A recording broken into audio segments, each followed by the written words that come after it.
All right, ladies and gentlemen, welcome to the press conference for the 19th September show at York Hall and Bethnal Green, Bombs Away, promoted by Kevin Campion for Goodwin Boxing. Really excited about this show. When Steve first named this show Bombs Away, I thought, that's a pretty good name for a show. And now I look at these guys up here, and I get it, Bombs Away, because there's some heavy hitters sitting at this table, so this should be a really, really good press conference. So I will turn it over to Steve and Kevin, and they'll make introductions, and then I'll come back to the guys for questions. Hi everyone, thanks for coming to York Park Hotel this evening for, as Brett said, the press conference for my show, the 19th of September at York Hall, Bombs Away. I'm not going to say too much. I'm going to hand over to Steve in a second next to me, who manages most of the fighters, or some of the fighters that's on the show, and I'll let him do the introduction. Tickets are still available for the 19th of September. All tickets are still available. I'm very pleased to have such an array of talent on a show we put together, working with Steve. You know, we've got obviously a great top of the bill in Johnny Garton and Martin Welsh. Unfortunately, both couldn't be here. But I'm going to turn it over to Steve to introduce the guys on the table and give you a rundown of who's here. Cheers, Kev. Yeah, obviously Johnny Garton, Martin Welsh for the final eliminator for the English welterweight title heads the bill. But it's not just all about the one fight. There's some great fights on there. And what I'll do is introduce everybody from right to left. Sitting at the end is the maestro of Portsmouth boxing, Michael Bingle. He's really helped develop Portsmouth, and he's signing more boxers down there, and we're looking forward to working with him in Portsmouth for many years to come. Michael's got an array of talent, including Floyd Moore, who next fights for the Southern Area title, and sitting next to him is one of his top prospects, Ryan Davis, lightweight, undefeated. Ryan's just having a keep busy fight on the 19th card. He takes on Danny Parsons, who is anything but a keep busy fight, because Danny's comes from the unlicensed scene. He's one of these guys that isn't used to losing, so he will be coming to have a real go with Ryan, and I think that could be a cracking fight. So hopefully plenty of people will come down from Portsmouth to support Ryan, because whilst it's keep busy, he's not taking a gimme, that's for sure. Next to Ryan is another trainer who we hold in high regard, Rod Julian of RJ's Gym. Rod's building up a great stable down in Chingford, and next to him he has one of his, probably his leading, one of the leading, if not his leading prospect. Rod's building up a great stable. He has a great relationship with his boxers, and they've really got a good team down there. Next to him is somebody who I'm absolutely delighted to see back in the ring. He's gone through hell and back, firstly to get his professional licence, and then after he looked very impressive, beating Zoran Svek on his debut, and not many people take on Zoran Svek on their debut. He suffered an illness that kept him out of the ring for an awful long time. And I'm no more delighted, nothing will give me more great pleasure on the night to see Mustard Mike back in the ring. Mike is without doubt one of the UK's, in my opinion, greatest talents. He has not even had an amateur fight, and yet he looks like somebody who's already had about 50 amateurs and 10 pro fights. So we'll be looking to move him on quite quickly over the next 2 years, and I think great things can be expected. Thank you. Next to Mike is Jack Green. Now firstly, Jack and Darren are both here. It took them 5 hours today to get to the press conference, and they deserve everything that they can for making that effort, and I'm really, really grateful that they've come down. Especially as Jack, who is probably one of the coast's best trainers, has got Jamie Spate fighting for the English title at Leeds on Saturday. Jamie I also manage, and obviously we'll be keeping our fingers and everything crossed that Jamie and Jack can pull it off on Saturday, but Jack deserves every success he can possibly get. Next to Jack is Darren Townley, who makes his debut, and I'm absolutely delighted that Darren signed with us. We're going to really help him build up, and hopefully the plan will be to bring really good big time boxing back to their area in Devon. It's going to take a bit of time, like it does in most areas, but we've got Jamie, we've got Darren and a few more, but we're hoping to see Darren put on a really good performance on the 19th of September, and I'm sure he will. Everybody knows who Kevin is, so we'll move on swiftly. Chris Evangelou.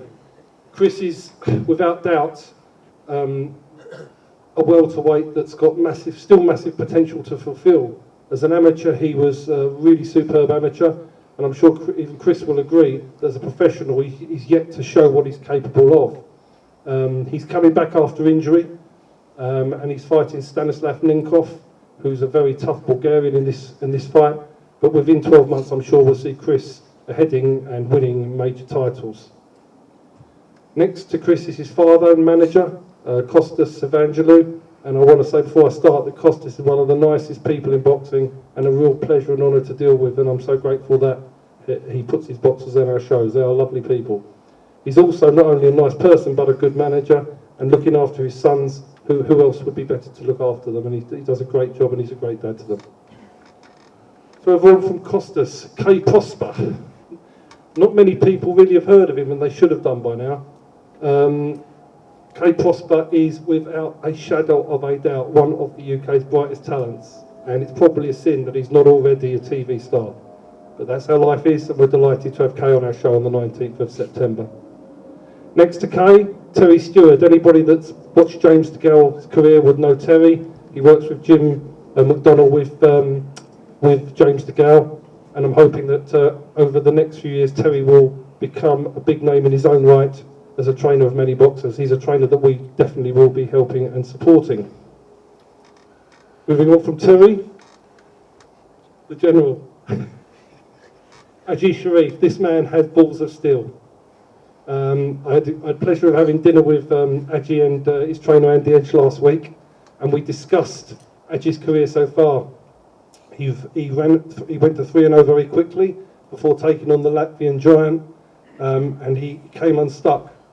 And Ajit came to my office and said, I want a rematch, I can't let it go on that. And despite the fact that we all know that rematches normally end up 90% of the time the same way as the first match, he wanted to do that, and he did it. Unfortunately, just one box. Sometimes in boxing, one guy has your number, that guy had Judge's number, but that's still not going to stop Ajit reaching his potential. Plenty of boxers losing their early careers and come back. Ajit's one of them. And I've no doubt, and I've pretty much guaranteed as long as he keeps winning, within 18 months he'll be right up there competing because he has the power and the attributes to do that. Finally, next to Ajit, got Max Lovell. I thought he looked very good in his debut against Kevin McCauley. He's 1-0, he's one of these up-and-coming talents, and I think we're going to see Max improve massively. He comes from a different sphere of the fight business before he came into professional boxing, but I thought he showed so much against McCauley, and I think there's no doubt that we're going to be seeing Max develop. Obviously he's only 1-0, so you can't make too many claims over the next 12 months, but I'm sure he's got a great manager in Louis Lamura, and with that type of help, there's no doubt that he can reach the top as he develops through his boxing career. That's it, really. Back to Brett for questions. We'll start with Michael. Turn that one off. Michael first one. Make sure they're good ones. Oh, yours are good ones. Karen says, Michael, bearing in mind your love for the ladies, Oh, here we go. are you an advocate of women's boxing? Do you know what? This is the truth, yeah.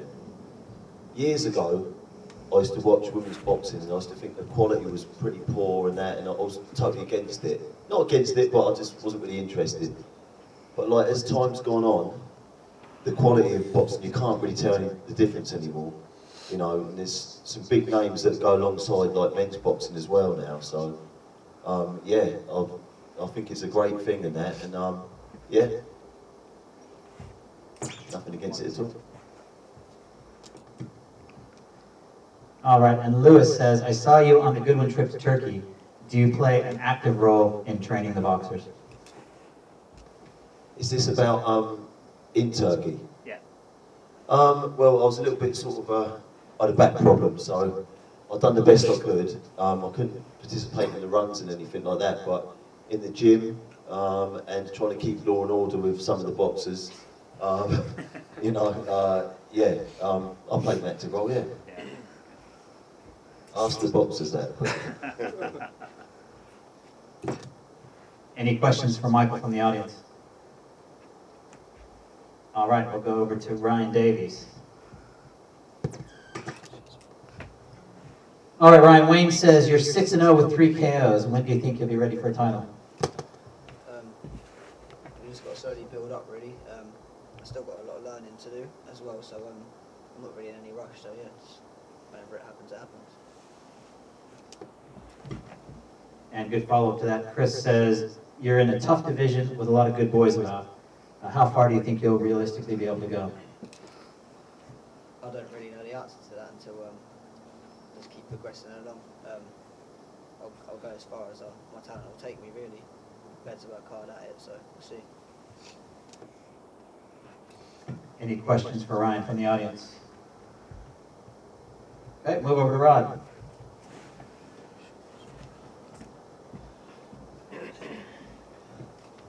It says this from Laura, but I reckon you wrote this yourself, Rod. It says, after seeing you on previous press conferences, it's clear that you haven't boxed because of your good looks.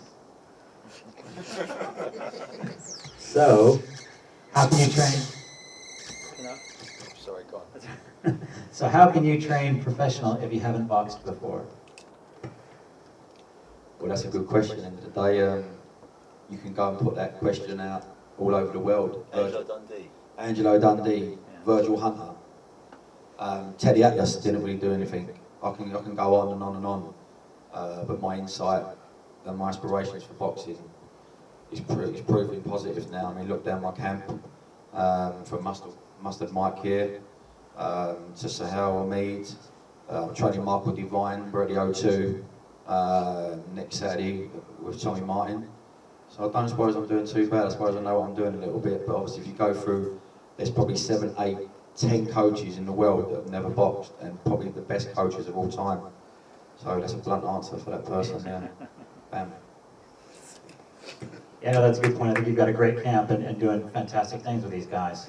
So Adam says, I've heard that you think Mustard Mike's going to be a world champion. How can you make such crazy comments for a lad who's never had an amateur fight? Well, you'll soon see on the 19th. I mean, this kid's very special. Every now and again, someone special comes into your gym, into your life, and you won't believe this kid has not really had much.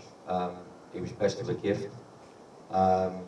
We trained with Rod Jones Jr. as well. Rod Jones Jr.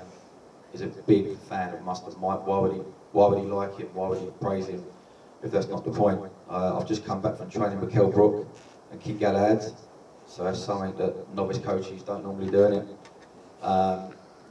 And I do that on quite a regular basis now. So obviously training with these guys, I'm obviously training with world champions now, working alongside a lot of good people. So like I say, they all believe in him. Kell Brook's a big believer in Mustard Mike, Roy Jones Jr. I can go on and on. You question these world champions, these legends. So every now and again you'll see on the 19th what he's all about. But like I say, they're getting the best opportunities they can in life. I'm making sure they get them. I'm probably making bigger progress than some other known so-called coaches, you know what I mean? But I'm not big-headed, I'm still learning. And I'm still learning, and I'll never stop learning. And that's what makes me who I am. Awesome.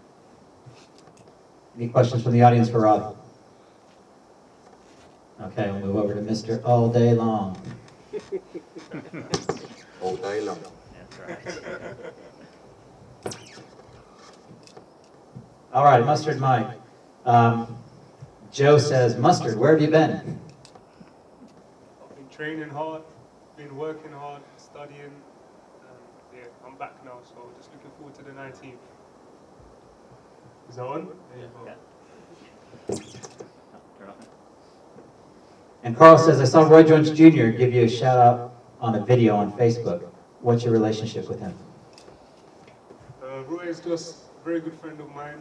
He's always on the phone whenever I need to have a chat with him or catch up or any advice.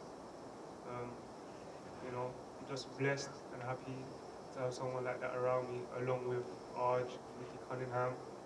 Just great people, and you can only get great results from being around such great people. He's someone I aspire to be like, not aspire to be. I can only be Mustard Mike, I'm not no Roy Jones Jr., but he's the man. Yeah, nice one. Yeah, I'm really looking forward to your fight on the 19th. Can't wait to see you back in action. Any questions for Mustard Mike from the audience? All right, we'll move over to Jack.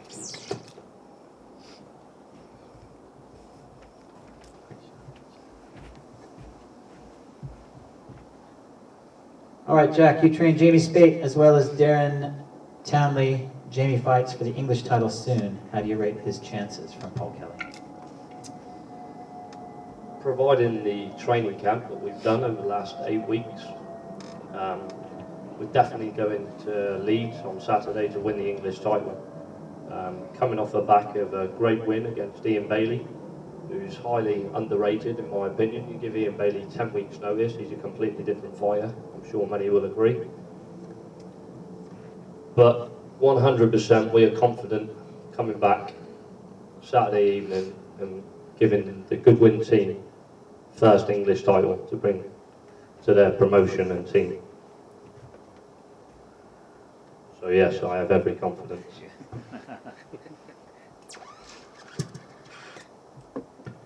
All right, Keith says, tell us about the fighters that you have in your stable, and are you looking for more pros at the moment? To be honest, at the moment, I want to give my 100% effort to Darren and Jamie. Jamie being at a good level now is very time consuming for both, and I'll give all I can give as they give me. Many people will tell you Jamie's one of the hardest working in the game. Darren's had to join in and up the level and train alongside him. Being from the southwest, obviously pro boxing is non-existent if we're honest, but being given the opportunity from the Goodwin boxing team, I'm able to give Darren the opportunities to learn his trade as a professional, and we're already at a very good level with Jamie and given an opportunity to fight for the English title on such a big show, and we will be bringing home that title. All right, any questions from the audience for Jack? All right, let's move on to Darren.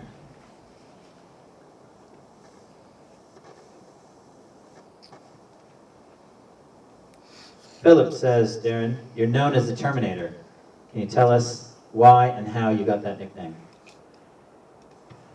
Well, it's just actually a couple of guys from the gym started calling me it because after a few amateur fights I stopped about, I think, quite a few of my amateur contests, so I think it's just from that really.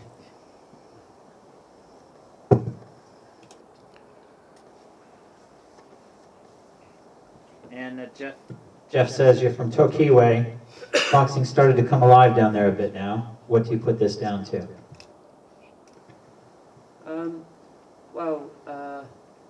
Jamie started doing really well, and we've had a few guys turning over down there now, so I think boxing's starting to come alive down our way a bit now, so hopefully we can do a bit more and improve it even more. So.